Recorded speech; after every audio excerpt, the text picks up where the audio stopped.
আসলে আলহামদুলিল্লাহ, আল্লাহ পাকের কাছে লাখো কোটি শুকরিয়া, যারা শাপলা চত্বরে শত শত নিরীহ মুসলমানদের, নিরীহ আলেম ওলামা ছাত্র জনতার উপর গুলি করেছিল, হত্যা করেছিল। এবং পরদিন 5ই মে রাতে, এই হত্যার পরদিন আমার এলাকাতেও একটা গরু জবাই হয়েছিল। এমনকি অনেক জায়গায় তারা আনন্দ মিছিল করেছিল হেফাজতকে হত্যা করে। তো আজকে আমরা আল্লাহ পাকের কাছ থেকে অনেক বড় বিচার পেয়েছি, যে এরা এক তো হলো পালায়া যেতে বাধ্য হয়েছে, আবার আপনারা জানেন যে গতকালকেই তাদের বাংলাদেশে আওয়ামী লীগের সমস্ত কার্যক্রম নিষেধ করা হয়েছে। সময়ের মধ্যে আওয়ামী লীগ যে খুনি এবং এদেশে একটা সন্ত্রাসী দল এবং ভারতীয় রয়ের এজেন্ট, এরা এটা একেবারে প্রমাণিত।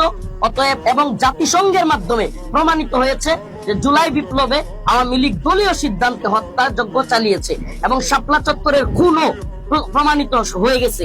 অতএব এদেরকে জাতীয় আন্তর্জাতিক ভাবে নিষিদ্ধ করা এবং আদালতের বিচার প্রক্রিয়া নিষিদ্ধ করা করে। আওয়ামী লীগকে না দেখতে পারার পিছনে অনেকগুলো কারণের একটা কারণ এটাও যে এরা জুলুমকে অস্বীকার করে। এরা এত বড় জালেম যে জুলুম তো করে, তারপরে এটাকে হাসাহাসি করে, ট্রল করে। এই জন্য আমরা আওয়ামী লীগের দ্রুত সময়ের মধ্যে বিচার চাই, শুধু নিষিদ্ধ না।